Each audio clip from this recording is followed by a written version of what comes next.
go over some necessary preparation that happens before our club members even walk through the door. Each site should have a list of tasks to complete every day before club. This typically entails turning on the lights, wiping down tables, and prepping supplies. Be sure you're familiar with your site setup. If you are new to a site, familiarize yourself with the emergency procedures. All of this information should be included in the sublist on Connect Team. Simply navigate to Knowledge Base. You'll find a folder with the name of each site location. Inside that folder should be a logistics sheet. Additionally, in that same folder, there should be a sublist with all of the daily routines for that given site. You start your day by writing a schedule. It's important to have a daily schedule so that you have something to refer back to. This helps you keep on track and clearly lays out what's going to happen every day. This helps our club members who deal with anxiety or rely on routine to know what's going to happen every single day. It's harder for members to argue with you about what to do next when you can simply point to the schedule and say, see, it's on the schedule. Remember that many of our club members are not reading or have low reading levels, so include pictures where appropriate. Once your space is set up and your schedule is written, it's time to review the programming. Start by reading through the programming and highlighting key words in each step so that the instructions feel manageable. For example, first we draw and then we cut.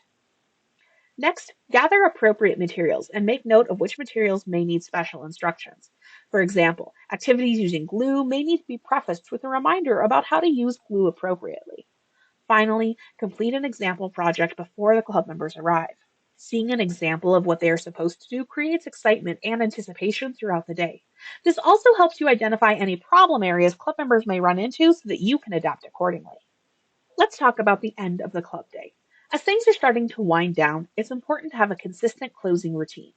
Have one or two staff assigned to stay with the club members and another staff assigned to your typical closing duties.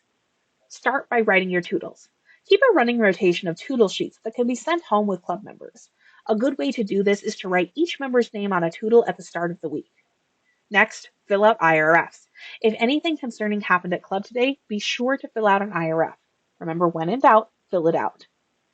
If you don't have time to fill out an IRF before the end of club, remember that all IRFs must be submitted within 24 hours of an incident. If attendance wasn't taken on, be sure to do so now. Finally, reset the space. Any tables or chairs that were brought out at the beginning of the day can be put back. Messes that were made, cleaned up, etc. Keep the space looking nice to maintain positive relationships with our community partners. If you are unsure where to start when closing, remember that this information should be found in your sub list in your knowledge base on Connect Team. Because the Boys and Girls Club is different than other working environments, it's important to note that our call-off procedures are also different. In other jobs like retail or food service, when you call off, we might be a little short-staffed, and your manager can easily call in someone else. Unfortunately, that's not quite our business model, and finding your replacement takes more time and effort from our office staff. Because of this, we have very specific call-out procedures. All of the documentation and communication methods we are about to discuss can be found on Connect Team. First is to fill out the work absence form. Instead of calling or texting your site manager or someone else in the office, as soon as you know you're going to miss work or call out, you should fill out a work absence form. A courtesy text can be sent to your fellow site staff, but it's not necessary. Please avoid calling or texting admin staff in addition to the work absence form. Although this feels courteous, in reality, it just creates a pileup of communication, especially when more than one staff is calling out. It is the expectation that you call out with at least 4 hours notice.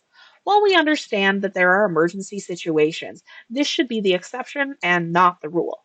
This gives us adequate time to find a replacement or to let other staff know that they're headed to a different location today. Calling out with less than 4 hours notice is a policy violation, and repeated policy violations will result in employees being put on probation. If you know you're going to be less than 15 minutes late, text the site chat on Connect Team so that everyone knows you're on your way. If you're going to be more than 15 minutes late, or if your late arrival is going to affect pickup, it's important to fill out a work absence form right away. Please note that regular tardiness will result in a policy violation. If you would like to schedule time off in advance, submit a time off request at least 1 week prior to your absence. It is important to note that in order to maintain ratios, we do not approve more than 3 days off a month. We do offer a perfect attendance incentive. To qualify, all of your absences must be documented within at least 4 hours.